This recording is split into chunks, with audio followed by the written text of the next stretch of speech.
नमस्कार विद्यार्थियों। आज मैं आपके सामने 10वीं क्लास की जो प्रकाश से रिलेटेड जो अपन पाठ पढ़ रहे थे, अध्याय संख्या हम 9 पढ़ रहे थे, प्रकाश। और प्रकाश से संबंधित जो मैं आपको वीडियो बना रहा था, तो मैंने आपको पिछली वाली वीडियो में दर्पण सूत्र बता दिया था और मैंने आपको चिन्हों के बारे में भी थोड़ा सा बताया था। आज मैं आपको इन्हीं दर्पणों से रिलेटेड एक प्रश्न बताने वाला हूँ, जो कि प्रश्न जो है वो पेज नंबर 113 पर है। ध्यान से आपको ये प्रश्न को देखना है ताकि आपको अच्छे से समझ में आए, और इसके बाद मैं आपको और भी प्रश्न करा के बताऊंगा और मैं आपको समझाने का पूरा प्रयास करूंगा ताकि आपको ये वाला जो टॉपिक है अच्छे तरह से समझ में आ जाए। देखो बच्चों, यहाँ से एक प्रश्न जरूर आता है, निश्चित आता है हर बार, और आप इनको कॉपी में जरूर नोट करना, ठीक है। देखो क्या प्रश्न है। एक व्यक्ति का चेहरा शेविंग दर्पण से 20 सेंटीमीटर की दूरी पर है। यदि शेविंग दर्पण की फोकस दूरी 80 सेंटीमीटर है तो प्रतिबिंब की दर्पण से दूरी बतानी है अपन को। देखो आपको मैंने बताया था ये क्या है, दर्पण है, और दर्पण का फॉर्मूला मैंने आपको बताया था 1/f बराबर 1/v प्लस 1/u होता है। ये फॉर्मूला मैंने आपको बताया था, आपको याद होना चाहिए। और मैंने आपको यह भी बताया था कि ये जो दर्पण है ये कौन सा दर्पण है, अवतल दर्पण है। जो शेविंग दर्पण होते हैं वो कौन से दर्पण होते हैं, अवतल दर्पण होते हैं, ध्यान रखना है। और एफ जो होता है अवतल का, वो होता है क्या होता है, माइनस में, और यू होता है वो भी किस में होता है, माइनस में। आपको ये कहीं लिखा हुआ नहीं मिलेगा यू के बारे में, लेकिन फिर भी मैंने आपको बता दिया है यू किस में होता है, हमेशा माइनस में होता है। हमेशा नहीं, आप कुछ सवालों में होंगे, मैं आपको बता दूंगा कि किस प्रकार से इसको भी निकाला जाता है, पर अधिकांश सवालों में माइनस होगा, ठीक है। यू किस में है, माइनस में है, एफ भी किस में है, माइनस में है। हमको इसमें याद क्या करना है, हमको इसमें प्रतिबिंब याद करना है, यानी हमको v याद करना है, 1/v याद करना है। समझ में आई अपने बात, 1/v याद करना है, क्योंकि हमको प्रतिबिंब की स्थिति याद करनी है, ठीक है फ्रेंड्स। देखो इसमें फोकस दूरी है वो माइनस में है, क्योंकि अवतल दर्पण है पे है। बिंब की दूरी भी किस में है, माइनस में है। तो अब जो अपना जो सूत्र बनेगा वो किस प्रकार से बनेगा, 1/v, जो ये v है ना, ये क्या हो जाएगा, ये बाहर आके इसकी जगह आ जाएगा और ये इसकी जगह पहुंच जाएगा। तो 1/f, और माइनस आपको पता है क्यों हो गया है, ये पक्षांतरण के कारण, ये जो प्लस का निशान था ये क्या हो गया है, माइनस के निशान में बदल गया है। समझ में आई आपको बातें।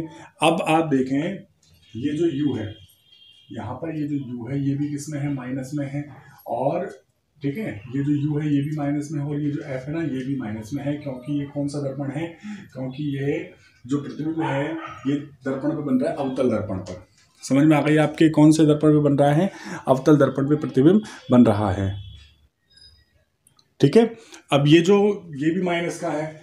अब ये जो माइनस माइनस है ये क्या हो जाता है, 1/v बराबर 1/f, जो ये माइनस में है ये हो गया है, प्लस का निशान यहाँ पर आ गया है, और ये u हमारे सामने है। हमको क्या याद करना है, v याद करना है। 1/f, f का मान कितना है, f बराबर देखिए कितना है, फोकस दूरी 80 सेंटीमीटर है, 80 सेंटीमीटर है ये वाली, ठीक है ना। तो 1/ माइनस का क्या है, 80 है, और ये प्लस का निशान यहाँ मैंने लगा दिया है। u बराबर कितना है, देखो बिंब, ये बिंब है दर्पण से कितनी दूरी पर है, 20 सेंटीमीटर पर, तो u कितना है, 20। u किस में होगा, माइनस में होगा, लेकिन अब ये अपन ने चिन्ह इसका चेंज कर दिया है तो ये प्लस में हो जाएगा, तो 1/20 आ जाएगा। हाँ, अब हम क्या करेंगे, इसका लघुत्तम निकाल लेंगे। लघुत्तम निकालना आपको आता होगा, नहीं आता है तो हमको लघुत्तम निकालना पहले सीखना पड़ेगा, ठीक है फ्रेंड्स। ठीक है फ्रेंड्स, आपको लघुत्तम लेना आता ही होगा। देखो लघुत्तम ले लेते हैं अपन लोग। आप देखिए, एक तरफ हो गया 80 और एक तरफ हो गया 20, और हमने इसको लघुत्तम लेंगे तो हम 10 का भाग दे देते हैं। इसमें 8 बार गया, और ये कितनी बार गया, 2 बार गया। फिर मैंने इधर 2 का लिया तो इधर ये 4 बार आ गया, ये 1 आ गया है, और 4 का लिया तो 4 एकम 4, और ये ऐसे ऐसे लघुत्तम आप ले सकते हैं। लघुत्तम लेना नहीं आता है तो आप मुझे कमेंट्स करके बताएं, मैं आपको लघुत्तम लेना बता दूंगा। देखो 4 दूनी 8 और 8 ढाई 80, तो 80 इसका क्या आ गया है, लघुत्तम आ गया है।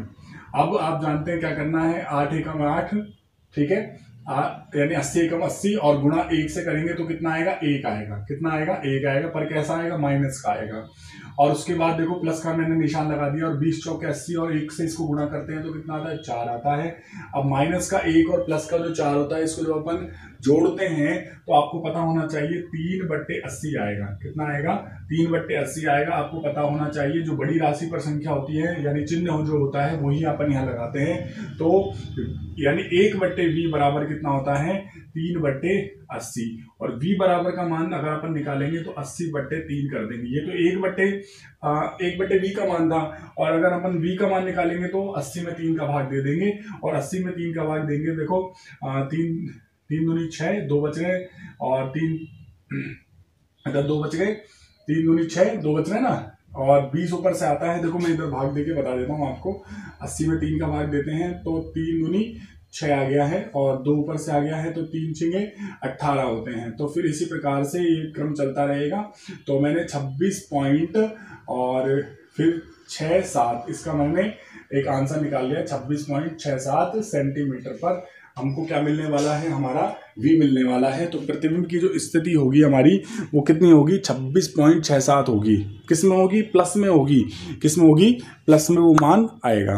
ठीक है फ्रेंड्स, इसी प्रकार आप वीडियो से जुड़े रहें, और आगे के सवालों को मैं और आने वाले टाइम में बता दूंगा। आगे जैसे वीडियो अपलोड करूंगा मैं आपको बता दूंगा, और इस प्रश्न को आप अपनी कॉपी में लिख लें और सवाल करके बताएं मुझे, और कमेंट्स करके बताएं कि गलत हुआ है या सही हुआ है।